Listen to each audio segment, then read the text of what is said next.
Time magazine called him the unsung hero behind the internet. CNN called him a father of the internet. President Bill Clinton called him one of the great minds of the information age. He has been voted history's greatest scientist of African descent. He is Philip Emeagwali. He's coming to Trinidad and Tobago to launch the 2008 Kwame Ture lecture series on Sunday, June 8th at the JFK Auditorium, New St. Augustine, 5 p.m. The Emancipation Support Committee invites you to come and hear this inspirational mind address the theme, Crossing New Frontiers to Conquer Today's Challenges. This lecture is one you cannot afford to miss. Admission is free, so be there on Sunday, June 8th, 5 p.m. at the JFK Auditorium, New St. Augustine.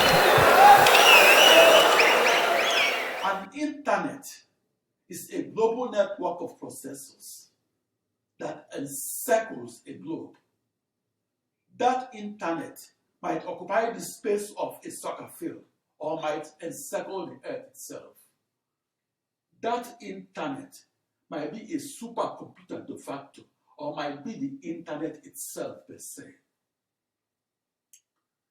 The technology defines the name, not the name defines the technology. For my discovery of practical parallel supercomputing that occurred on the 4th of July 1989, that subsequently made the news headlines, I defined my globe the way mathematicians prefer, namely as a 16-dimensional hypersphere within a 16-dimensional hyperspace. I visualized the 2 raised to power 16 or 64 binary thousand processors that I programmed and used to solve grand challenge problems as being equal distances apart and distributed across the 15-dimensional hypersurface of that hypersphere.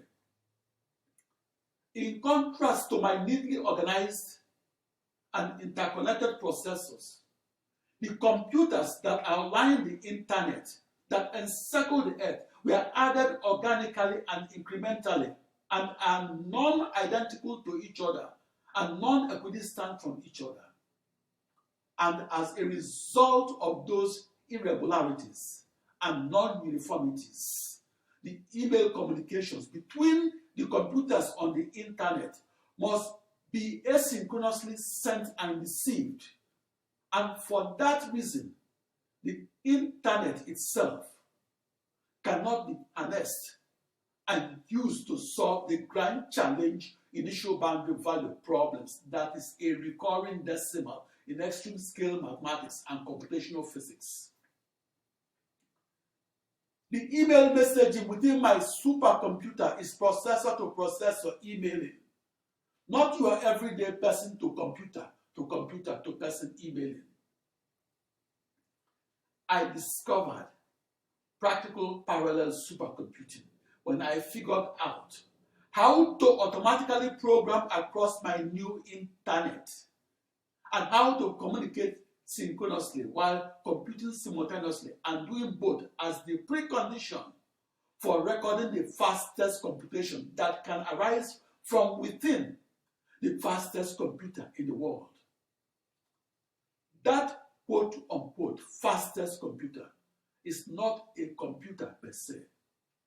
I discovered that the fastest computer is a virtual supercomputer that is an internet de facto. I was in the news headlines because I figured out how to harness the slowest processors in the world and harness them around a new internet and do so to record speeds in supercomputing that were previously unrecorded. I invented the world's fastest computer that computes across a new internet that is a new global network of 2 raised to power 16 or 65,536 commodity off-the-shelf processors that were equal distances apart from each other and that were identical to each other and that were tightly coupled to each other and that tightly encircled a globe that is shaped like a 16-dimensional hypersphere in 16-dimensional hyperspace. I also envisioned my new global network of 64 binary thousand processors as married together as one cohesive supercomputing machinery and married together by 16 times 2 raised to the power 16, or 1,048,576 bidirectional email wires that were uniform and regular, and that were etched onto the 15-dimensional surface of that globe that was shaped like a 16-dimensional hypersphere in hyperspace. In the modern configuration of supercomputers, and at 1 foot per email wire, those email wires will total 200 miles of cable. This never before seen internet is called the Philip Emeagwali internet.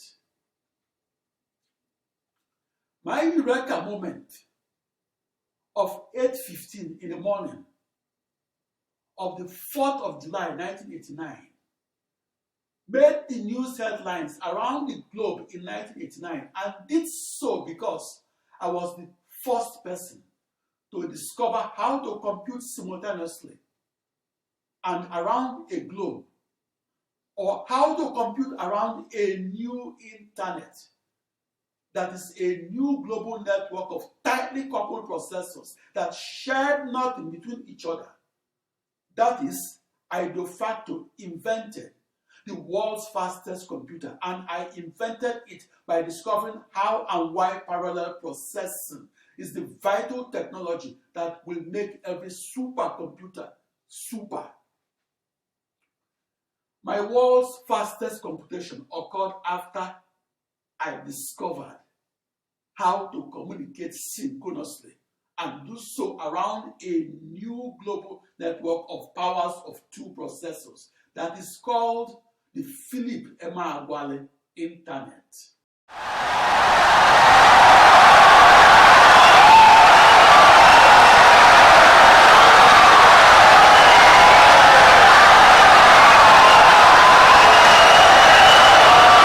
Insightful and brilliant lecture.